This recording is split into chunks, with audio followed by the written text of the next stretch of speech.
Now topic is Roman numerals means Roman में numbers को कैसे लिखते हैं वो आज हम सीखेंगे. For example if I have written this I and this is into I, ये होते हैं रोमन न्यूमरल्स. मीन्स अगर मुझे फर्स्ट क्लास को रिप्रेजेंट करना है तो फर्स्ट क्लास को अगर लिखना है सो हम लिखते हैं ऐसे 1 और S T, this is first. Second को लिखना है तो second and D, this is second. So वैसे ही इस फर्स्ट को अगर हमें रोमन्स में लिखना है तो हम ऐसे लिखते हैं और सेकेंड को अगर रोमन्स में लिखना है तो हम ऐसे लिखते हैं. सो रोमन न्यूमरल्स मीन्स नंबर्स को रोमन में कैसे लिखेंगे. सो बेसिक पहले हम समझ लेते हैं 1 से लेके 10 तक.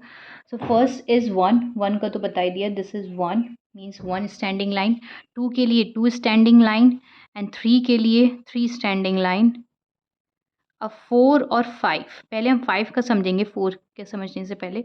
5 के लिए जो सिंबल यूज़ होता है रोमन में दैट इज़ वी होता है. अब क्योंकि 4 जो है वो 5 से 1 लेस है. जब भी ऐसा केस होगा कि हम लार्जर वैल्यू में से स्मॉलर वैल्यू को माइनस करें, जब भी सब्ट्रैक्शन का केस होगा सो हम क्या करेंगे, लार्जर वैल्यू के सिंबल के लेफ्ट में हमेशा स्मॉलर वैल्यू का सिंबल लिखा जाता है. लार्जर नंबर क्या है यहाँ पे 5, तो उसका सिंबल क्या है वी. तो 4 लिखने के लिए क्योंकि हम 4 को लिखते हैं 5 माइनस 1 दैट इज़ 4, सो हम लिखेंगे वी क्योंकि 5 बड़ा है तो पहले उसका सिंबल लिखा जाएगा. अब लार्जर वैल्यू के सिंबल के लेफ्ट में हम स्मॉलर वैल्यू का सिंबल लिखते हैं. सो 1 के लिए होता है आई, सो आई वी इज़ फॉर 4. अब 6 हमें लिखना है क्योंकि 5 में एक 1 ऐड करेंगे तो 6 आ जाएगा. क्योंकि जब भी हम इंक्रीज़ की बात करते हैं, किसी भी नंबर में ऐड की बात करते हैं, तो जो लार्जर नंबर होता है वो हमेशा पहले लिखा जाता है. लार्जर नंबर का जो सिंबल होता है वो पहले लिखा जाता है. उसके बाद जो इंक्रीजिंग वैल्यू होती है मीन्स 1 ऐड करना है, वो हमें कहाँ लिखेंगे, राइट में. So V I is for 6. ऐसे 7 के लिए लिखेंगे V I that is 7. Now 8 के लिए V I 3 times I that is 8. Now 9. अब 9 के लिए फिर से पहले हम 10 के लिए समझ लेते हैं. 10 के लिए सिंबल होता है एक्स. अब क्योंकि 10 में से 1 माइनस करेंगे सो 9 मिलेगा. अगेन सब्ट्रैक्शन का केस है. सो 10 का जो सिंबल मतलब लार्जर वैल्यू में से स्मॉलर वैल्यू माइनस कर रहे हैं तब मिलेगा. तो 10 का जो सिंबल है वो एक्स है और स्मॉलर वैल्यू मतलब 1 माइनस कर रहे हैं, 1 का सिंबल होता है आई. सो 9 के लिए जो रोमन नंबर है दैट इज़ आई एक्स. कुछ स्टैंडर्ड न्यूमरल समझ लेते हैं. जैसे for example 1 and 5, 10, 50, 100, 500 and 1000. Now 1 के लिए जो रोमन न्यूमरल है, 1 के लिए जो रोमन सिंबल है दैट इज़ आई एंड 5 के लिए रोमन सिंबल है वी, 10 के लिए है एक्स एंड 50 के लिए एल एंड 100 के लिए सी एंड 500 के लिए डी एंड 1000 के लिए M. Now if we have to write 50, सो 50 के लिए तो एल ही होता है. अगर हमें 60 लिखना है तो हम कैसे लिखेंगे और 40 कैसे लिखेंगे, ये बहुत बच्चे इसमें मिस्टेक करते हैं. 40 क्योंकि 50 से हम 10 माइनस करेंगे सो हमें 40 मिल रहा है. फिर से हम क्या कर रहे हैं, लार्जर वैल्यू में से स्मॉलर वैल्यू को माइनस करें. तो लार्जर वैल्यू में से स्मॉलर वैल्यू को माइनस करेंगे मीन्स 40 को अगर हम लिखते हैं तो 50 माइनस 10 लिखते हैं. लार्जर में से स्मॉलर माइनस करें तो लार्जर वैल्यू का सिंबल हम क्या लिखेंगे पहले, मतलब यहाँ पे लिखेंगे जैसे 50 का सिंबल होता है एल. अब जब भी सब्ट्रैक्शन का केस होता है जो स्मॉलर वैल्यू होती है वो हमेशा लार्जर वैल्यू के सिंबल के हमेशा लेफ्ट में लिखी जाती है. अब 10 के लिए जो सिंबल होता है वो क्या होता है एक्स, तो एक्स से लिखेंगे. ठीक है, कभी भी आई एल नहीं लिखेंगे क्योंकि आई जो होता है वो सिर्फ और सिर्फ सब्ट्रैक्ट हो सकता है सिर्फ एक्स से और या तो वी से. कभी भी आई एल या आई सी ऐसे नहीं लिखेंगे, ये सब रॉन्ग हो जाता है. नाउ 60. अब 60 के लिए कैसे लिखेंगे, तो 60 के लिए अगर हम देखते हैं तो हम इसमें लिखते हैं 50 + 10 is equals to 60. Means larger value में स्मॉलर वैल्यू को क्या कर रहे हैं, ऐड कर रहे हैं. तो लार्जर वैल्यू का सिंबल पहले लिखा जाता है, उसके राइट में स्मॉलर वैल्यू लिखा जाता है. जब भी एडिशन होता है तो स्मॉलर वैल्यू का सिंबल लार्जर वैल्यू के राइट में लिखा जाता है और सब्ट्रैक्शन के लिए उसके लेफ्ट में लिखा जाता है. तो 50 के लिए होता है एल और एक्स के लिए 10 के लिए होता है एक्स. तो 60 के लिए होगा एल एक्स. ऐसे अगर 70 लिखना है तो उसके लिए होगा एल एक्स एक्स. 80 लिखना है तो L x x x 3 times 80 because 50 + 30 is 80. Now same symbol को हम 3 से ज़्यादा बार रिपीट नहीं कर सकते हैं. ठीक, फॉर एग्जाम्पल अगर एक्स एक्स एक्स ये लिख दिया तो दिस इज़ करेक्ट, बट हम ये नहीं लिख सकते हैं, किसी भी सिंबल को 3 से ज़्यादा बार रिपीट नहीं कर सकते, ये क्या हो जाएगा, रॉन्ग. नाउ कुछ सिंबल है जैसे वी एल और डी. ये 3 सिंबल को ना तो हम किसी सिंबल से सब्ट्रैक्ट कर सकते हैं, ना ही कभी इन सिंबल्स को रिपीट कर सकते हैं। And next one more thing कि आई जो होता है सिंबल, वो सिर्फ और सिर्फ वी और एक्स से ही इन दो सिंबल से सब्ट्रैक्ट होगा और किसी और सिंबल से सब्ट्रैक्ट नहीं होगा। ये कुछ फैक्ट्स हैं रोमन न्यूमरल्स के जो हमेशा याद रखने हैं क्वेश्चन सॉल्व करते वक्त। Now, exercise 1J, first question. Write the following numbers in Roman numerals. First part में है 12. 12 को रोमन में क्या लिख सकते हैं? That is X and II. Next 17 को रोमन में लिख सकते हैं. That is 10 plus is 17. So 10 is X and that is V and I. 22 को लिख सकते हैं. That is 20 plus 2. So 20 is XX and 2 is II. Next 29 is 20 plus 9. So 20x is will represent 20 and 9 is for ix. 37 30 plus 7. So 30 के लिए लिखते हैं हम 3x और 7 के लिए लिखते हैं VII. 43 40 plus 3. 40 के लिए लिखते हैं हम XL. इसमें बहुत बच्चे कंफ्यूज होते हैं 40 में और 60 में। जो 50 होता है वो L और 40 के लिए हम XL लिखते हैं, कभी भी LX नहीं लिखेंगे, LX लिखेंगे हमेशा 60 के लिए। Next 40 plus 3, that is 40 is XL and 3 is 3 times I. Now next 54, 50 is L is for 50 and 4 1 I. Now 59 50 plus 9, so 50 is L is for 50 and IX is 9. 66 60 is for LX and 6 VI. 75 70 plus 5, so 70 is LXX, this is 70 and V is 5. 81 81 is LXXX and I. 89 LX 80, this is 80 and 9 is IX. 96 again C is for 100, now XC is for 90, so 90XC and for 6 VI. Now 87, for 80 it is LX and for 7 it is VII. Now last part, that is 15. So 79 79 को लिखेंगे 70 plus 9, तो 70 के लिए L X X, ये 70 और 9 के लिए I and X. Second question is right the following in Hindu Arabic numerals. Question number 1 में हमने हिंदू से रोमन में लिखा था, अब हम रोमन से हिंदू में लिखेंगे. So this is X is for 10 and this is V is for 5. So 10 plus 5 is 15. Now next X means 20 and this is 6. So 20 plus 6 is 26. Now 3X represent 30 and IX is 9. So 30 plus 9 is 39. Now next LX represent 60 and 2I means 2. So 62. Now next L is for 50 and this is 8. So 50 plus 8 is 58. LXX, this is 70 and this is 7. So 70 plus 7 is 77. Now next L and 3 times X, this is 80 and this is 5. So 80 plus 5 is 85. Now XC is 90 and this is 1. So 90 plus 1 is 91. Now XC again 90 and this is 4. IV is 4. So 90 plus 4 is 94. Now XC is again 90 and this is IX is 9. So 90 plus 9 is 99. Now question number 3. Insert the symbols in the given boxes. We have to compare both the numbers, both the Roman numbers. Now first part is XV.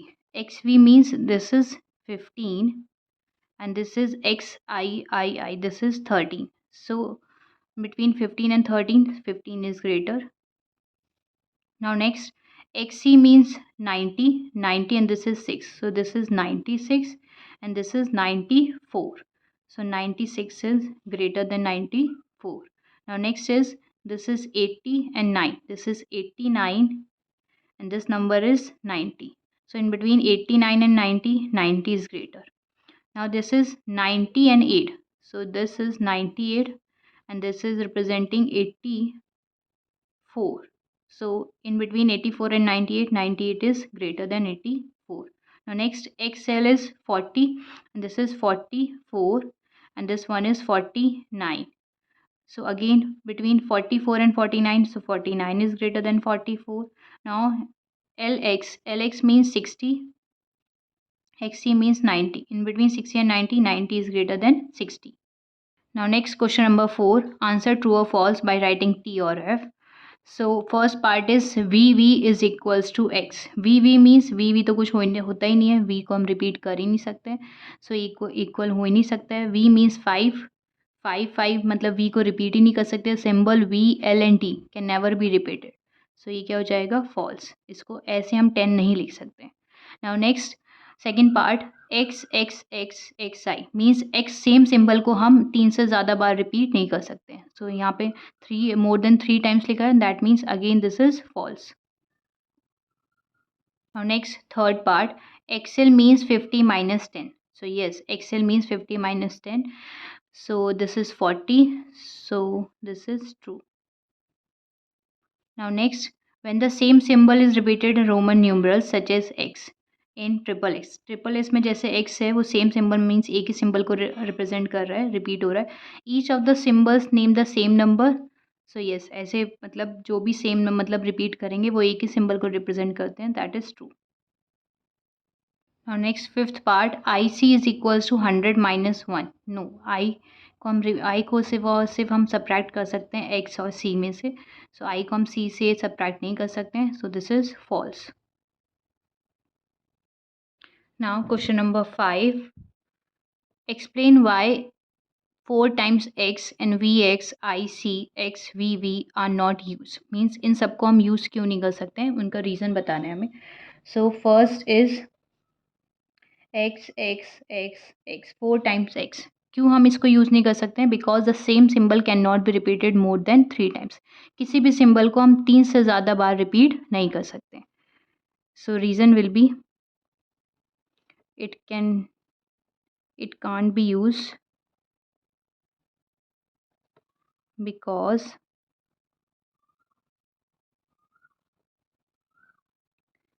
the same symbol can't be repeated more than 3 times. Now next Vx. Vx को हम क्यों नहीं use कर सकते हैं? Because 3 symbols हैं जैसे V, L और D. V, L, D को ना तो हम कभी भी किसी सिंबल से सब्ट्रैक्ट कर सकते हैं या ना फिर ये 3 सिंबल क्या होते हैं कभी भी रिपीट हो सकते हैं. So it can't be used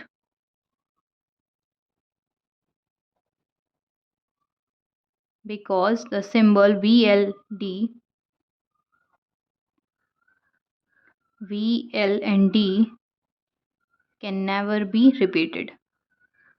इनको हम कभी भी सब्ट्रैक्टेड, जहाँ पे रिपीट वाला आएगा वहाँ पे रिपीट का रीज़न लेना है, और यहाँ पे सब्ट्रैक्ट की बात हुई थी तो लिखेंगे the symbol VL and D can never be subtracted. Now third is IC. IC को क्यों नहीं यूज़ कर सकते हैं? It can't be used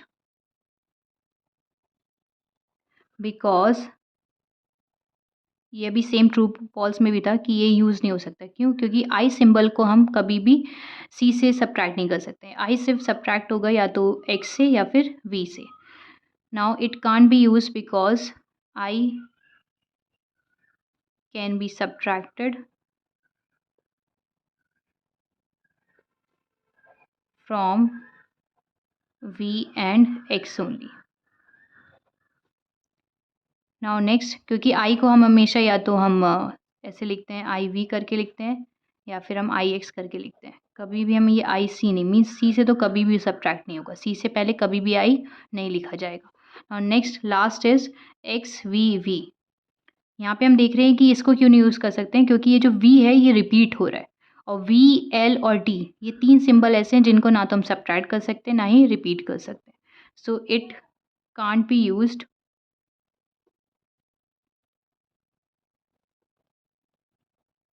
because the symbol V,